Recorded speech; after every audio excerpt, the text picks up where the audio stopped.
All right, so let's call it for what it is. I'm a little bit on the older side of things now. I'm a bit of an introvert. Ambivert is probably more appropriate because I do like to be outside. I do like to be sociable at times, but I do tend to shy away from group activities. I thrive best doing solitary work. I can sit with things. I've always been able, since I was a kid, to just sit with things, and for long periods of time, I can research and find out things. I like to do that, go down rabbit holes, and messing around with computers has never scared me. So when it came to a point in my life where I needed to pivot and try something different, I believe it was God that opened my eyes to the world of IT, technology. It's a world where if you do a few things right, you sprinkle in some faith, some favor, some focus, and some forward thinking, you can get paid to learn and quickly put yourself in a position where you can do something that you can be passionate about, is better suited for whatever lifestyle you desire. You can work from home. You can explore other paths in tech. And of course, you can be on the fast track to six figures. I'm going to share with you my journey into tech and share some key insights and tips to land a job without a degree, without boot camps, without expensive courses. Again, this is just from my perspective and my experience. I'm going to briefly describe some of the common scenarios and archetypes and characteristics, common themes that go on in people's lives, that apply to people looking to get into tech, and relate that to how you would be best served going about finding a job, what job may suit you, how to go about doing that. Before we do that, I will kindly ask that you like this video, or you can leave it a thumbs down. I don't care, as long as you interact with the video. Please ask any questions in the comments below. Share your experience in the comments below. Let's get started.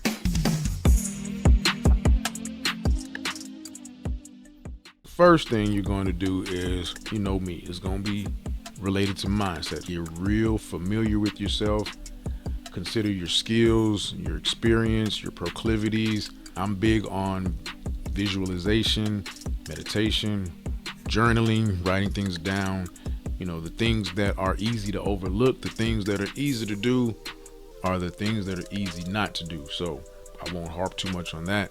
Now, if you're like me, like I described before, a bit of an introvert, you like some human interaction, person to person interaction, but very limited. You like doing solitary work.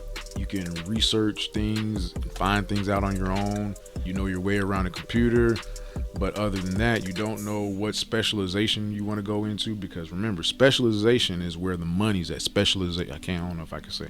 Specialization is where the money is at, because the more skillful you are, the more indispensable you are, that's where the money is at. You would likely be best suited for something help desk related.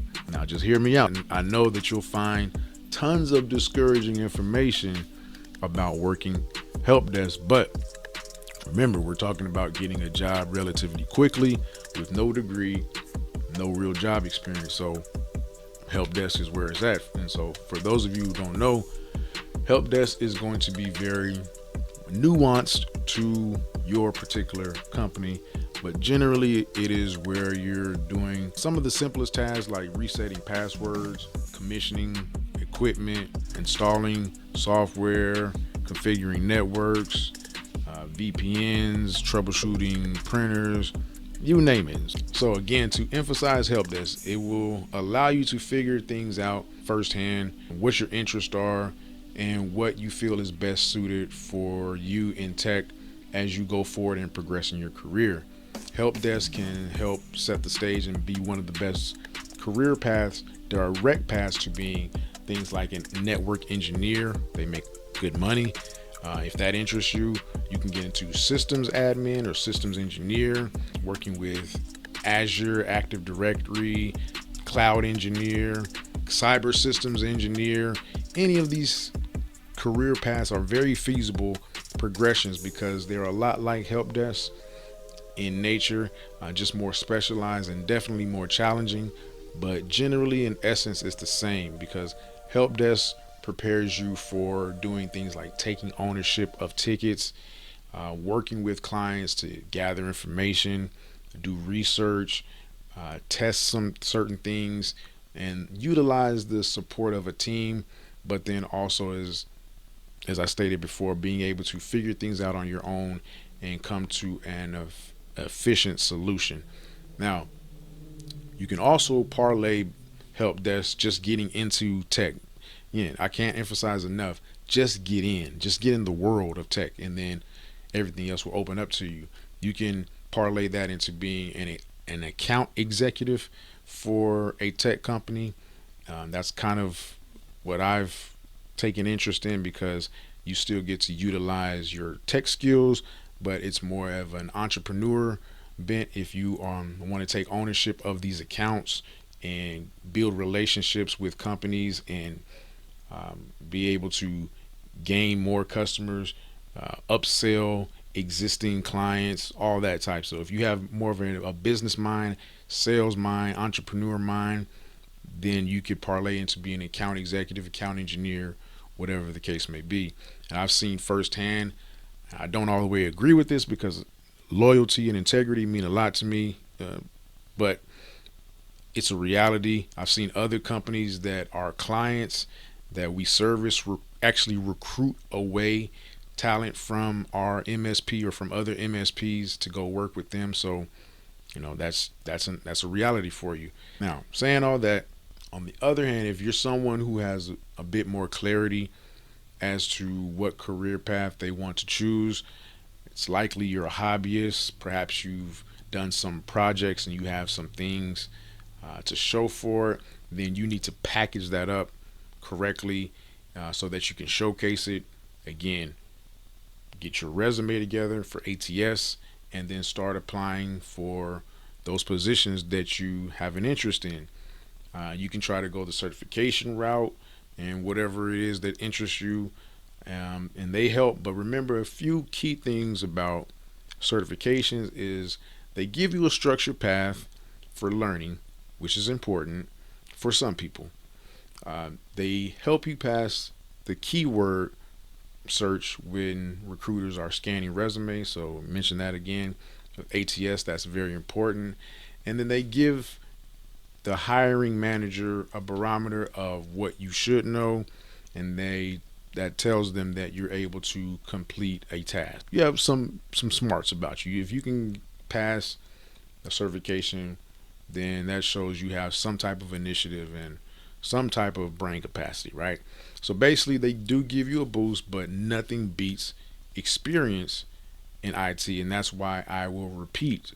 Even if you know exactly where you want to go with IT, you want to be a DevOps operator, you want to be a software engineer, all the, whatever. If you're very definite about what you want to do, but you don't have the experience, then I'll repeat, you still may want to consider working for an MSP and starting at help desk because, again, you want to just get in the world. Again, typically the smaller the better because you'll get a more variety of tickets, and since you already have a notion of what you already want to do, what interests you, when those tickets come in, you can take initiative on those tickets, express and demonstrate your interest in tackling those tickets in that area, and then on the side continue to create and showcase your skills and work your way up from there. So the game plan for landing one of these jobs is to first optimize your resume for ATS, applicant tracking systems. You'll see a lot of conflicting information as to how important that is, but I happen to have credible inside information about how important it is to get yourself past the initial screening phase, catch those keywords, and put yourself in a position to get an interview, which is really all you can do. So if you want an example of an ATS formatted resume that has worked for me in the past, I do have a free download. Link is in the description. Please avail yourself. And then when applying for jobs, keep it realistic, save yourself a lot of time, and target positions that require 0 to 2 years of experience. And then you want to consider applying for jobs directly through the company website as opposed to using any quick apply buttons, just as a tidbit. And then Soft skills matter. No matter what anybody tells you, soft skills matter. So showcase your enthusiasm, your personality. Give that in your interviews, and then continue to show that when you are in position. And then your network does matter. Join communities, make new connections. You never know what opportunities are out there, who's looking at you and willing to take a chance on you or give you an opportunity or just connect with you, whatever the case may be. Now, I'd advise you to give yourself 6 months to a year to be realistic. If you haven't landed anything in a year, then you may need to holler at me for a consultation.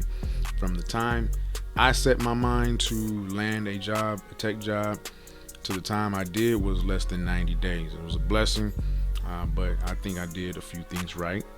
I sprinkled in some faith, some favor, some focus, and some forward thinking, and things are looking good. I hope that was helpful for someone. I will leave, again, any pertinent information in the links below. Appreciate you watching. Peace and blessings.